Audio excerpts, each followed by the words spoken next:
jam-packing a lot in. As we said last week, stick around. Don't leave us. Listen in, and you're going to pull something that you like out of this show, obviously. If not for that great Van Halen music, there'll be something for everybody here this morning. So really excited about it. Thank you so much for joining us. Yeah, we really appreciate you guys tuning in with us and joining us here wherever you're listening from, whether that be locally here in the Phoenix metro area or online. Get us on the website. It's jvsportsshow.com.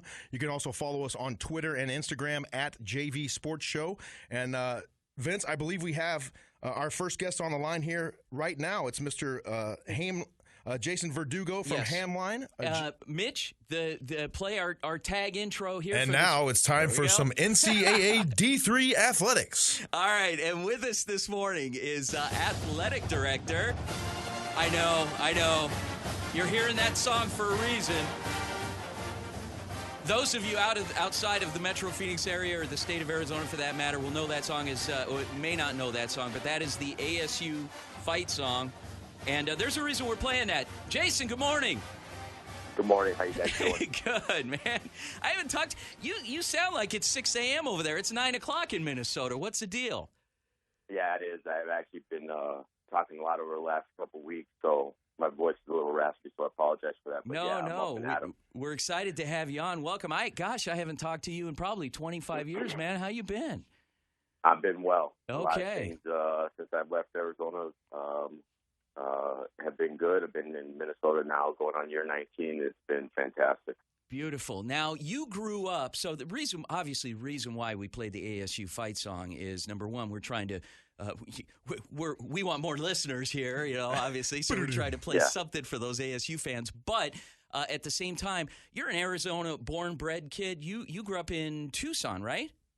Yeah, originally from a small mining town here in Winkleman, Arizona, prior to moving to Tucson, and really proud about my roots. And Tucson was a great fit for me and my brother and my family, and went to CDO High School, and then fortunate enough to go to ASU after. So, kind of throughout the whole state. So it's been good.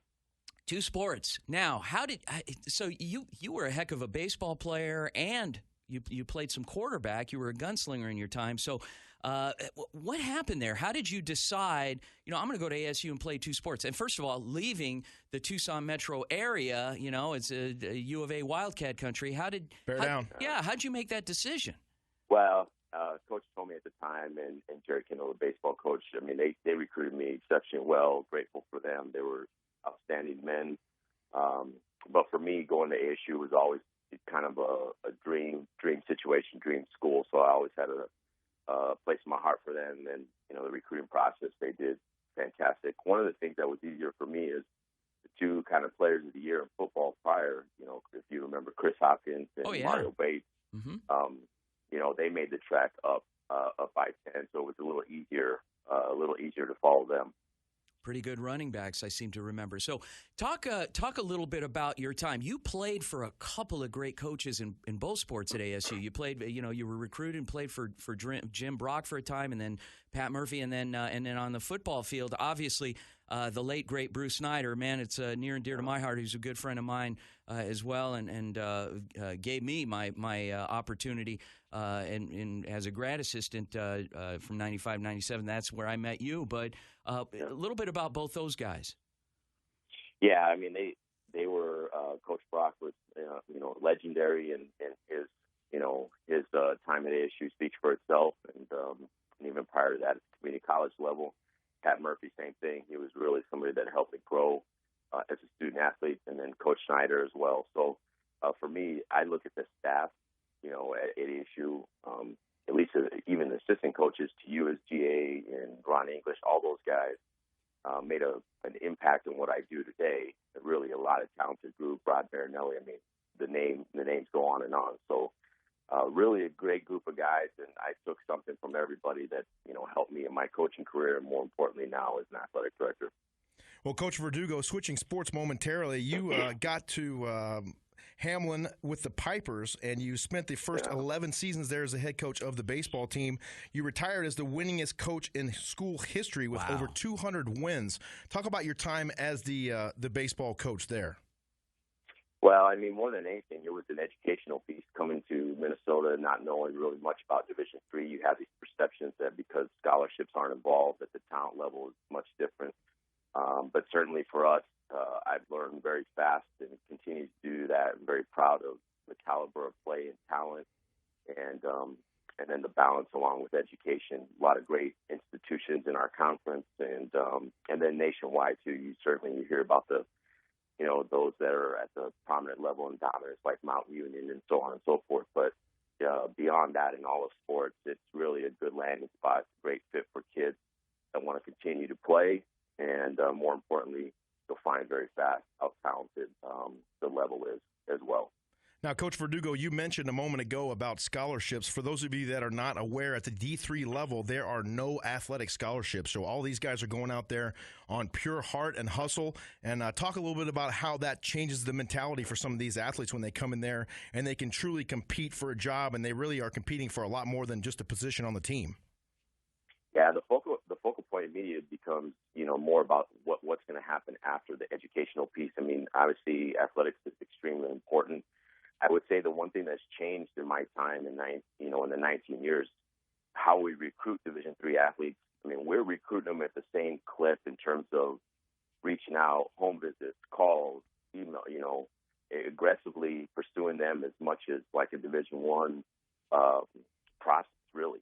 I mean, it really is become competitive. So when they get here, the experience, we're trying to provide that same type of game day experience and athletic experience as they would get at, the very, very highest levels. Just going to be, the crowds are going to be a little bit smaller in some cases.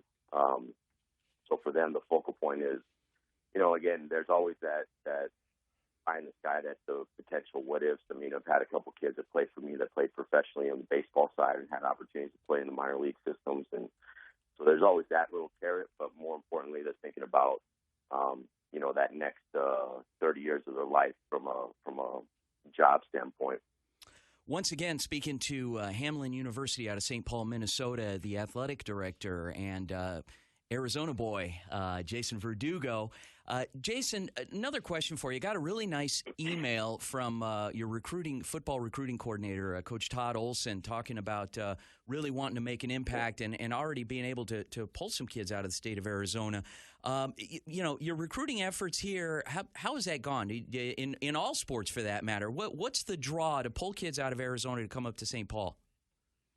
Well, I mean, more than anything, it's just about the fit, looking at the education first and what we're able to provide. And then beyond that, one of the things of why there's no Division III athletics in Arizona, and you look at some of the other states that don't have it. So that there's a pool of talent, on rosters. I mean, there's so many Division I talented, so you imagine that next level of D2 and D3. So for us, it's just trying to attract those kids to know that we're in a big metropolitan city.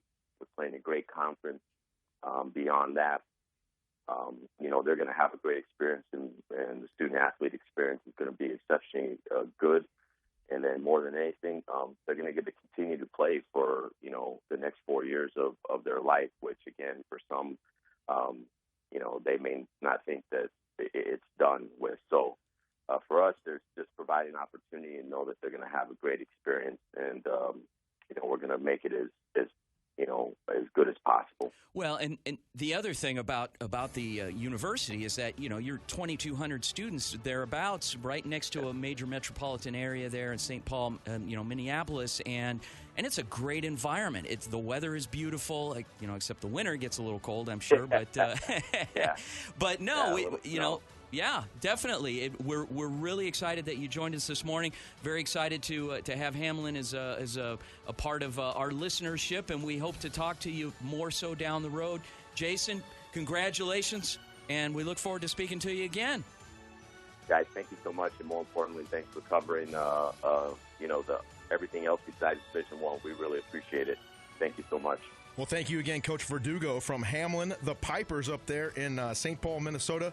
Thanks again for joining us here today on the JV Sports Show. We'll step aside very shortly. Come back after this break and continue on. Stay tuned.